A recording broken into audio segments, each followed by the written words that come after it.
오늘 시간에는 영적 세대 계승을 이어가라 하는 제목으로 하나님 말씀 증거하도록 하겠습니다. 제가 통계 자료 몇 가지를 보여드리도록 하겠습니다. 얼마 전에 제가 세미나에서 들었던 내용이고, 이 자료는 한국 목회데이터 연구소에서 공개해서 오픈한 것을 제가 인용하는 것을 밝힙니다. 한국에 있는 교회에 대한 내용입니다. 주중 생활을 어떻게 하느냐 설문조사를 했습니다.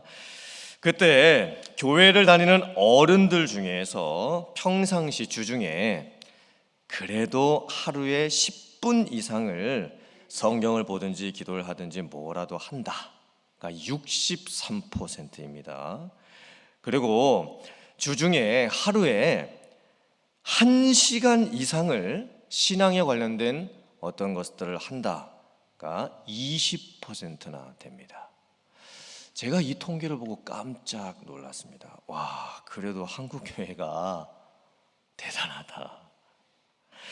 지금 교회를 다니고 있는 성도들 중에서 20%가 주중에 하루에 1시간 이상을 성경을 보든지 큐티를 하든지 기도를 하든지 나름대로 스스로 영성생활을 하고 있다는 의미입니다. 제가 그러면서 이민교회를 한번 생각해 봤습니다. 만약에 이민교회에서 이런 조사를 하면 어떻게 될까?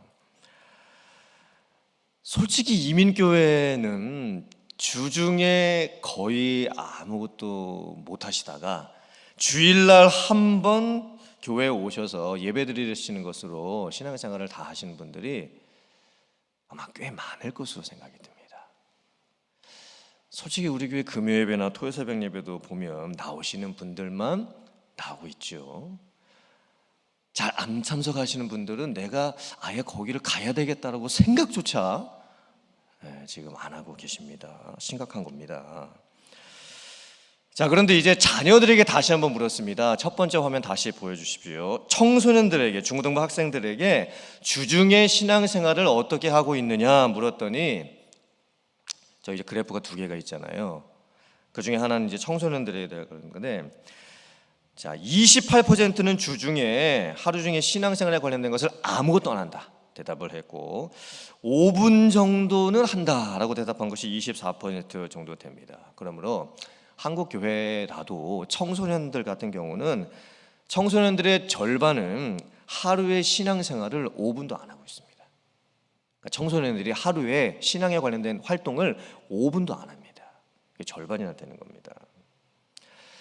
그러니까 한국 교회도 어른들은 어느 정도 신앙생활을 잘 하시는데 이 청소년들은 거의 주중 신앙생활의 습관이 안 돼 있다는 것을 보게 됩니다. 자, 다음 화면 보시면요, 청소년들에게 물었습니다. 너에게 신앙적인 영향력을 가장 많이 주었던 사람이 누구냐? 그랬더니 놀랍게도 어머니가 32%, 아버지가 15%, 목사님, 교역자가 15%입니다. 제가 이 통계를 보고도 참 깜짝 놀랐습니다. 지금 청소년들이 스스로 대답하기를 나에게 신앙적인 영향력을 가장 많이 주었던 사람은 1위가 어머니입니다. 2위가 아버지입니다. 그리고 3위가 목사님입니다. 나에게 신앙적인 영향을 주었던 사람 1, 2위가 어머니, 아버지고 그 비율을 합치면 47%입니다. 즉 청소년들 절반 이상이 나에게 신앙적인 영향을 가장 많이 주는 사람은 어머니, 아버지라고 대답을 한 거예요. 물론 이제 어른들에게 물어보면 좀 순위가 바뀌겠죠. 이제 어른들에게는 아마 목사님들, 교육자들, 교회에서 주는 신앙적인 영향력이 가장 크다가 아마 1순위가 될 수도 있을 겁니다. 그런데 청소년들만큼은 다릅니다. 어머니, 아버지가 50%입니다. 자, 다음 화면 보여주시면, 근데 충격적인 결과가 또 하나 있습니다. 자, 아버지의 영향력이 그렇게 큰데도 불구하고, 근데 실제로 가정에서 아버지들이 45%는요 자녀들의 신앙생활에 관련돼서 아무것도 안 하고 있습니다. 그러니까 자녀들 스스로가 아버지의 영향력이 나에게 이렇게 중요하다고 대답은 했는데 아버지들 스스로는 가정에서 45%가 신앙에 관련된 것을 아무것도 안 하고 있습니다. 자녀들에게, 어머니에게 다 맡겨놓은 것이죠. 참 이 내용을 또 봐도 충격이죠. 아니, 우리 아버지들의 역할, 이게 얼마나 중요한데 아버지들이 가정에서 자녀들에게 신앙적인 영향력을 주는 것을 지금 거의 안 하고 계시는 거예요. 다 어머니들에게 맡겨놓은 겁니다. 자, 다음 화면 보여주시면, 부모님들에게 물었습니다. 자녀 신앙 교육을 어떻게 해야 되는지 알고 있냐? 그랬더니 부모님들의 절반이 내가 가정에서 신앙 교육을 어떻게 해야 되는지 잘 모르겠다 대답을 했습니다. 그러면 신앙 교육을 어떻게 해야 되는지 훈련은 받아본 적이 있냐? 그랬더니 70%가 나는 훈련을 받아본 적이 없다, 이렇게 대답을 했습니다. 이것도 참 충격적인 또 데이터죠. 부모님이 자녀들에게 신앙적인 영향력을 주려면 내가 먼저 신앙의 훈련을 받아야 됩니다. 내가 하지도 못하는 것을 어떻게 자녀들에게 하라고 가르칠 수가 있겠습니까? 내가 알지도 못하는 것을 어떻게 자녀들에게 가르쳐 줄 수가 있겠습니까? 그러므로 부모님들께서 무슨 훈련이든 아무튼 받으셔야 됩니다. 제자훈련을 하면서 양육반, 제자반, 사역반 훈련을 받으시든지, 그래서 스스로 말씀과 기도의 습관들을 어떻게 해야 하는지 훈련을 받으시고, 나 혼자 스스로 주중에 신앙생활을 어떻게 해야 되는지, 내가 어떻게 예수님의 제자로서 살아갈 수 있는지 훈련을 받으셔야 돼요. 그리고 교회에서 하는 성경 공부 프로그램이 있으면 성경의 맥을 잡고 또 성경을 어떻게 읽어야 할지 배우고 큰 그림을 배울 수 있어야 됩니다. 그리고 나서 이제 본인이 성경 읽기나 암송이나 큐티 생활을 하면서 이 말씀을 가지고 어떻게 삶을 살아야 되는지를 배우셔야지요. 내가 배우지 않고는 자녀들에게 절대 가르쳐 줄 수가 없습니다.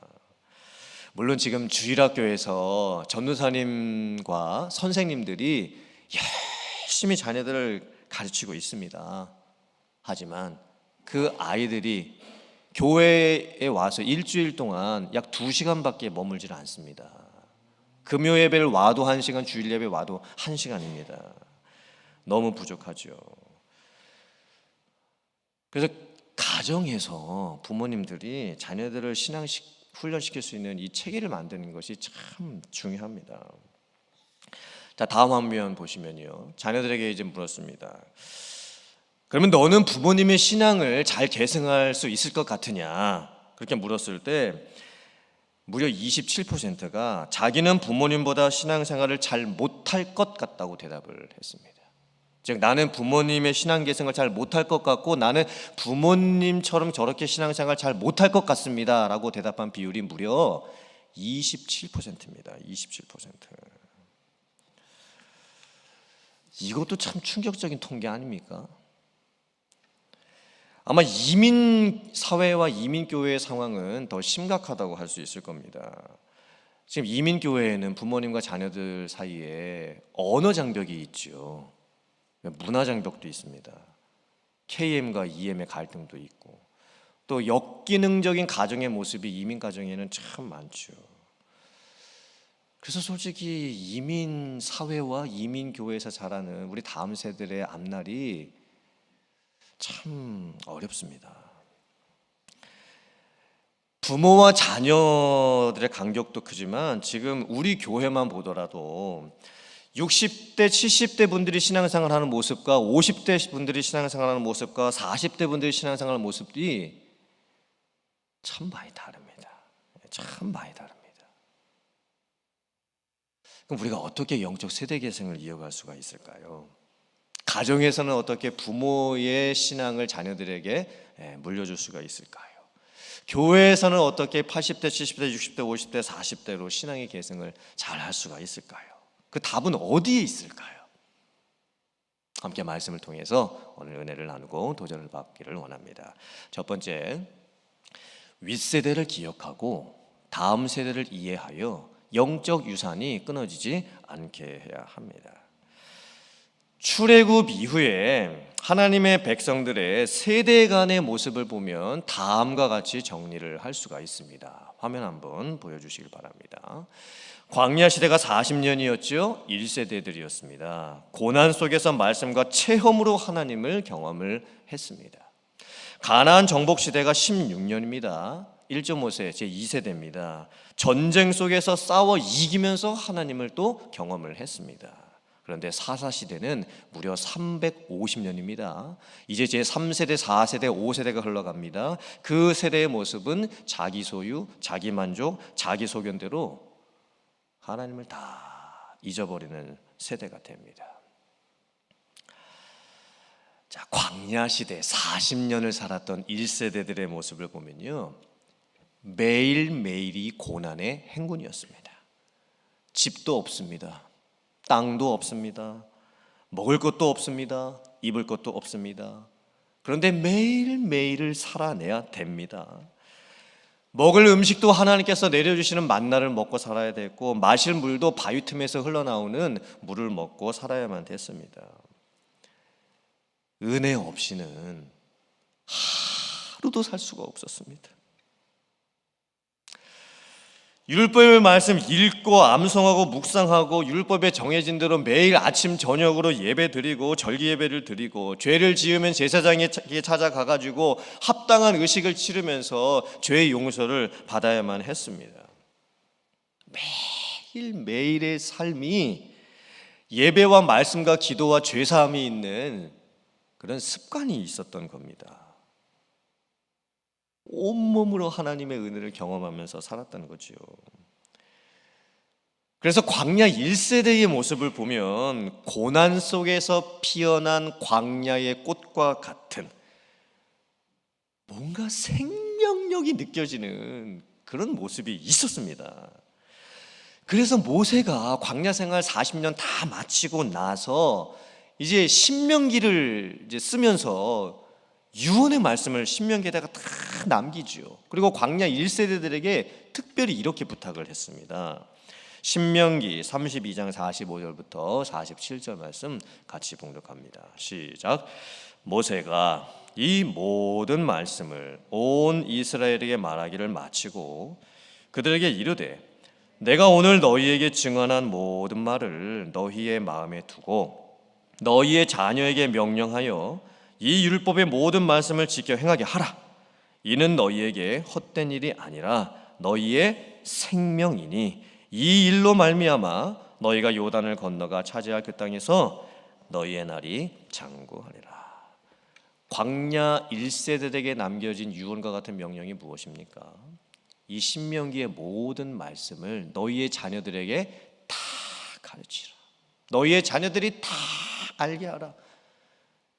이것은 너무나 중요한 일이다. 너희의 생명이 달린 일이다.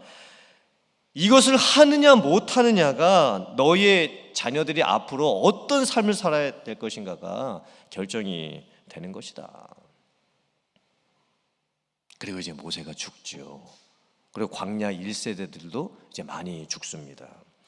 이제 시대가 바뀌죠. 가나안 정복 시대가 됩니다. 리더도 바뀝니다. 모세에서 여호수아로 바뀌고, 그리고 세대도 바뀝니다. 1.5세, 한 2세가 이제 중심이 되죠. 그래도 다행히도 가나안 정복 시대는요, 이 가나안 땅에 들어가서 가나안 민족과 싸워서 전쟁을 하면서 그 땅을 차지해야만 하는 때였습니다. 그러니까 매일매일이 전쟁입니다. 싸워서 이겨야만 생존할 수 있는 삶입니다. 만약에 하나님의 말씀을 듣지 않거나 불순종을 하게 되면요, 목숨을 잃을 수도 있습니다. 죽을 수도 있습니다. 지금 사방이 전쟁의 상황이기 때문에 하나님의 말씀에 순종하느냐 안 하느냐가 자기의 목숨이 왔다 갔다 하는 지금 그런 상황입니다. 그래서 이 가나안 정복 시대에는요, 그래도 이 영적인 싸움, 실제적인 또 싸움을 통해서 하나님을 또 신실하게 경험을 하게 됐던 거예요. 그래서 여호수아가 이제 또 죽기 전에 유언으로 또 이렇게 또 마지막 유언을 남깁니다. 여호수아 23장 16절 말씀 같이 봉독합니다. 시작. 만일 너희가 너희의 하나님 여호와께서 너희에게 명령하신 언약을 범하고 가서 다른 신들을 섬겨 그들에게 절하면 여호와의 진노가 너희에게 미치리니 너희에게 주신 아름다운 땅에서 너희가 속히 멸망하리라 하니라. 모세의 유언보다 여호수아의 유언은 더 강렬합니다. 더 심각합니다. 아주 단호합니다. 그 핵심 내용이 무엇입니까? 가나안 땅의 신들을 섬기지 말아라. 가나안 백성들의 문화를 따라가지 말아라. 가나안 백성들에게 동화되지 말아라. 하나님의 백성으로서의 정체성이 무엇인지를 잘 지켜라. 살 집이 생겼다고 만족하지 말아라. 농사 짓고 너의 소유가 생기게 되었다라고 만족하지 말아라. 먹고 살만해졌다라고 이제 만족하지 말아라. 광야에서 40년 살 때는요, 집도 없었습니다. 땅도 없었고 내 소유는 하나도 없었습니다. 다 고생이었습니다. 그런데 죄는 짓지 않았습니다. 그런데 이제 가나안 땅 정복 시대가 끝나게 되면요, 집도 갖게 되죠, 땅도 갖게 되죠, 농사도 짓게 되죠, 가축도 갖게 되죠, 돈을 갖게 됩니다. 이제 취미 생활도 할 수 있습니다. 여가 생활도 할 수 있습니다. 사방에 즐길 것들이 이제 너무나 많아집니다. 그래서 여호수아가 걱정이 돼서 이렇게 심각하게 유언을 남겼던 거예요. 하나님 말씀 지키지 아니하면 너희들은 멸망당하게 될 것이다. 그런데 결국 어떻게 될까요? 여호수아 죽고 나서 어떻게 될까요? 자, 사사기 2장 10절 말씀 같이 봉독합니다. 시작. 그 세대의 사람도 다 그 조상들에게로 돌아갔고 그 후에 일어난 다른 세대는 여호와를 알지 못하며 여호와께서 이스라엘을 위하여 행하신 일도 알지 못하였더라. 사사 시대가 시작이 되죠. 하나님의 백성들 3세대, 4세대, 5세대들이 이제 살아가게 되는 세대입니다. 그 시간이 무려 350년입니다. 그런데 350년, 그 엄청나게 긴 시간 동안 이제 몇 세대가 지나가는 동안에 하나님의 백성들의 영적 세대 계승이 완전히 끊어져 버립니다. 여호수아가 죽고 여호수아 시대의 어른들이 죽고 나니까 그 다음 세대부터는요, 하나님을 알지 못합니다. 이러면 이 알다라고 하는 이 동사는요, 지식적으로 아는 것이 아닙니다. 경험을 통해서 아는 것입니다. 다음 세대들이 지식적으로는 하나님을 알았죠. 하지만 경험적으로 하나님을 알지 못하게 됩니다. 그리고 이 말씀도 이제 거의 안 읽게 되지요. 과거에 하나님이 어떤 일을 행하셨었는지, 어떻게 자기들을 구원해 주셨는지, 자기들을 인도해 주셨는지 다 잊어버립니다. 그 세대가 350년 사사 시대입니다. 수많은 세대가 지나갔겠죠. 그런데 우리들의 모습도 똑같은 것 같습니다. 성경에 나오는 광야 1세대의 모습과 이민 1세대의 모습이 거의 비슷합니다. 광야 1세대는 출애굽을 해서 가나안으로 이민을 갔지요. 이민 1세대들은 한국 떠나서 미국으로 이민을 왔습니다. 가나안 땅 정복 시대 1.5세, 2세는 지금 이민 사회 1.5세, 2세하고도 똑같습니다. 가나안 정복 시대의 1.5세, 2세들의 특징이 뭐였을까요? 여기도 끼지 못하고 저기도 끼지 못하는 세대입니다. 즉 땅은 가나안 땅에 살고 있는데 가나안 사람이 아닙니다. 그렇다고 해서 자기들이 또 확실하게 하나님 나라의 정체성을 가지면서 가나안 땅에 사는 것도 아닙니다. 근데 이민 1세대, 2세들의 모습도 똑같지요. 미국 땅에 살면서 자기들이 미국 시민권자인데 자기의 정체성이 이게 한국인인지 미국인인지 잘 모를 때가 많고 혼란을 겪을 때가 참 많죠. 그리고 이제 이민 1세대들이 이민 1.5세나 2세대들을 보면 참 이해 안 되는 모습들이 많죠. 우리 자녀들인데도 불구하고 참 1.5세들, 2세들 보면 정말 이해 안 되는 모습 많습니다. 그런데 1.5세, 2세까지는 그래도 괜찮습니다. 이제요, 이제 이민사회가 3세대가 주인공이 되면 여러분들의 손자들, 손녀들이 이제 중심세대가 되면 과연 이민사회와 이민교회는 어떻게 될까요? 교회는 영적으로도 참 중요하고 사회 구조적으로 봤을 때도 참 중요합니다. 교회는 각 세대가 다 모여 있죠. 교회 안에 1세, 1.5세, 2세, 3세, 그리고 MZ 세대부터 90대 되신 어르신들까지 다 모여 있습니다. 이민 사회 속에서 이렇게 다양한 세대가 한 군데 모여 있는 조직체는 없습니다. 교회가 유일합니다. 그래서 교회는 영적인 세대 계승을 이루는 데도 중요할 뿐만이 아니라 사회 구조의 세대 계승을 이루어가는 데도 너무나 중요합니다. 이민 교회가 무너지면 이민 사회도 무너지게 됩니다. 어쩔 수 없습니다. 지금 그렇게 되어 있습니다. 우리 교회 이 구조가. 그래서 이민 교회가 너무너무 중요합니다. 영적으로도 중요하고 사회 구조적으로도 이민 교회는 너무너무 중요합니다. 우리는 윗세대를 기억할 수 있어야 됩니다. 그리고 다음 세대를 이해할 수 있어야 됩니다. 그래서 영적인 유산이 윗세대로부터 다음 세대로까지 흘러갈 수 있게 해야만 됩니다. 나는 지금 어느 시대를 살았고 또 나는 지금 어느 세대인가 한번 잘 생각해 보시길 바랍니다. 그리고 나는 내 세대에서 하나님의 은혜를 이렇게 경험했던 것을 다음 세대에 어떻게 전달해 줄 수 있을까? 잘 생각해 보시기를 바랍니다. 특별히 우리가 교회의 중요성을 깨닫고 이 교회에서 영적인 세대 계승과 사회 구조적인 세대 계승을 어떻게 이루어 가야 될지를 생각을 해보면서 교회를 중심으로 해서 세대 계승을 잘 이루어갈 수 있는 여러분들 다 되실 수 있기를 주님의 이름으로 축원합니다. 아멘. 두 번째, 내 삶의 가시와 올무, 반복되는 죄의 악순환을 끊어낼 수 있어야만 됩니다.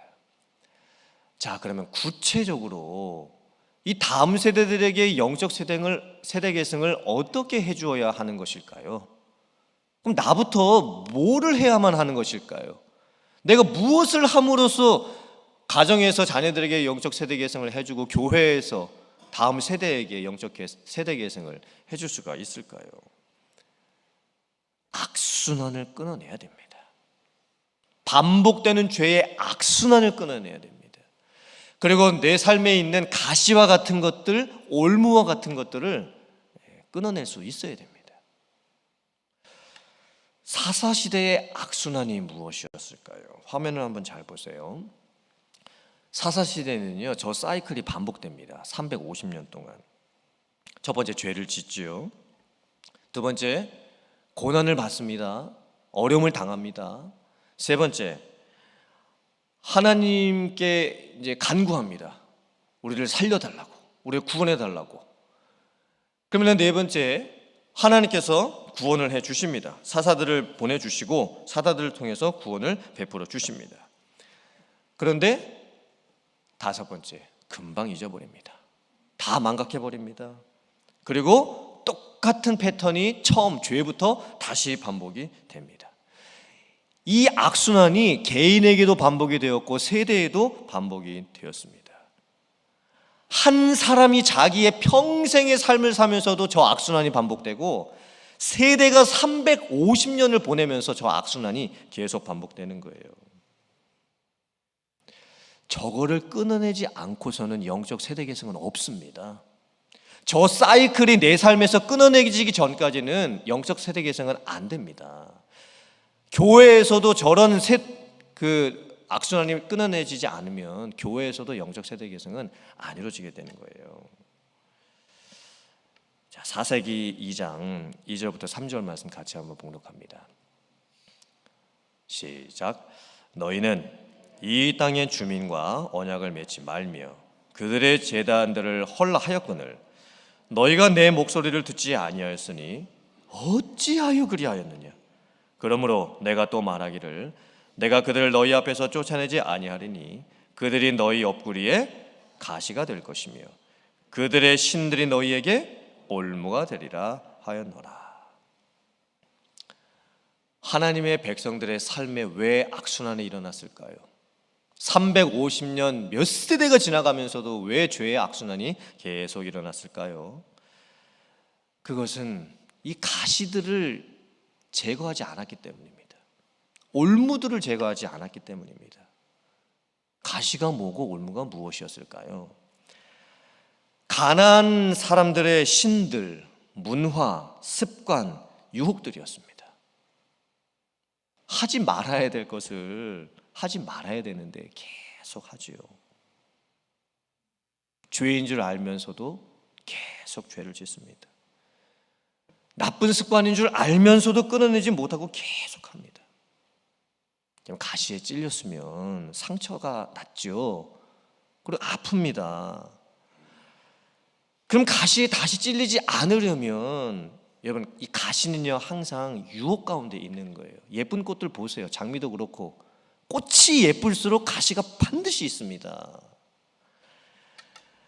그런데 자꾸 그 꽃만 보다 보니까 가시에 찔리는 거예요. 그러면 유혹을 당할 때, 시험을 당하게 되는 상황들을 만들지 말고 보지 말아야지요. 가지 말아야지요. 먹지 말아야지요. 하지 말아야지요. 근데 가시에 찔리는데도 그걸 계속 하게 되는 거예요. 심지어 가시가 박혔는데도요, 이 빼낼 생각을 못해요. 가시가 지금 박혀 있어요. 근데 이걸 빼내야 되는데 안 빼내고 있는 겁니다. 올무는 또 무엇입니까? 올무는요, 올무를 놓는 사람이 무엇인가를 잡기 위해서 놓는 겁니다. 걸리기만 한번 해봐라. 걸리면 내가 잡아먹든지 죽이겠다. 이 의도로 올무를 놓는 겁니다. 아주 무서운 의도로 덫을 놓는 것이죠. 죄의 유혹이라는 것이 그렇습니다. 그러면 그 올무에 걸렸다가 풀려났으면 그 올무 근처에도 가지 말아야지요. 그런데 또 가요. 그게 죄의 무서움인 거예요. 근데 그런 모습이 나에게 있다는 겁니다. 우리들에게 있다는 겁니다. 이 세대 가운데 있다는 거예요. 정말 한번 생각해 봐야 됩니다. 정말 내 삶에 지금 가시와 같은 것이 뭐가 있을까? 내 삶에 지금 올무와 같은 것이 무엇이 있을까? 내가 알면서도 짓게 되는 죄들은 무엇이 있을까? 고쳐야지 하면서도 고치지 못하는 것들이 도대체 무엇이 있을까? 내가 자녀들에게 이렇게 해라 저렇게 해라 하기 전에 내가 먼저 스스로 해야만 하는 것들이 무엇이 있을까? 한번 생각해 봐야 됩니다. 자녀들이 다 보고 있습니다. 우리 교회에 다음 세대들도 윗세대들이 하는 것들을 지금 다 보고 있습니다. 솔직히 참 우리가 내 잘못과 습관과 부족함 다 압니다. 그리고 다음 세대에 물려주면 안 된다는 것도 잘 아는데 참 이게 참 신기한 게 제 개인적인 모습만 봐도 이제 제 모습이 이게 신체적으로 뭐 DNA적으로 유전되는 것은 분명히 아닐 텐데 생활 본보기 등으로 이 자녀들에게 반복이 되는 것을 제가 좀 보게 됩니다. 저에게 뭐 나쁜 습관 많지요. 예. 근데 그 중에 한 가지 저도 잘 알고 있는 저의 나쁜 습관이 하나 있습니다. 그런데 저의 자녀 중에 한 명에게 그게 똑같이 나타나고 있는 것이 있습니다. 제가 너무 자세하게는 말씀을 안 드리겠습니다. 왜냐하면 저의 아이들도 이제 프라이버시가 있으니까. 뭐 저는 뭐 제 거 이렇게 막 제 나쁜 거 말해주는 거 괜찮은데 저희 자녀들이 이제 관련된 거니까 프라이버시를 지켜주기 위해서 제가 자세하게는 말씀을 드리지 않을게요. 그런데 정말 어떻게 그렇게 똑같은지 모르겠어요, 진짜. 제가 제 모습 잘 알거든요. 나쁜 습관 그거 알아요. 제가 정말 잘 알아요. 근데 제 자녀 중에 그 한 명에게 똑같이 보여요. 제 눈에 보여요. 그리고 제 스스로 어쩜 저렇게 똑같지? 어떻게 저렇게 똑같을 수 있지? 그런 마음이 듭니다. 성도님들, 이 영적 세대 계승을 이루려면요, 내가 먼저 끊어내야 돼요. 내 가시, 내 올무, 내가 없애지 아니하면 내 자녀들이 다 보고 닮습니다. 제가요 가르쳐주지 않은 거예요. 이게 DNA적으로 물려진 게 아닙니다. 그냥 같이 사니까 그 아이가 저를 보고 자기도 모르게 그렇게 되는 거예요. 근데 그게요, 하나님의 백성들 같은 경우는요 350년이었어요. 350년. 그 엄청나게 긴 시간 동안에 세대가 세대를 반복하면서 계속 그 죄의 악순환이 반복이 되었던 겁니다. 이런 악순환이 일어나면 안 되죠. 안 됩니다. 끊어낼 수 있어야 됩니다. 그러므로 나부터 내가 무엇을 잘못하고 있는가, 무엇을 끊어내지 못하고 있는가 살펴보기를 원하고, 내 가시, 내 올무 빨리 제거하고 뽑아내버리고 새롭게 되는 여러분들이 되실 수 있기를 간절히 바랍니다. 이제 오늘 말씀 여러분들이 마음속에 잘 새기시고, 영적 세대 계승은 아무리 강조해도 지나치지 않는 너무나 중요한 말씀입니다. 그리고 교회의 중요성은요, 영적 세대 계승뿐만이 아니라 사회 구조적인 세대 계승을 통해서도 너무나 중요한 곳입니다. 교회는. 그래서 여러분의 가정도 교회도 또 우리가 살고 있는 이 세상도 여러분들께서 세대 계승을 잘 이어가시면서 하나님이 기뻐하시고 바라시는 그런 세대 계승이 잘 이루어져 갈 수 있기를 주님의 이름으로 축원합니다. 아멘.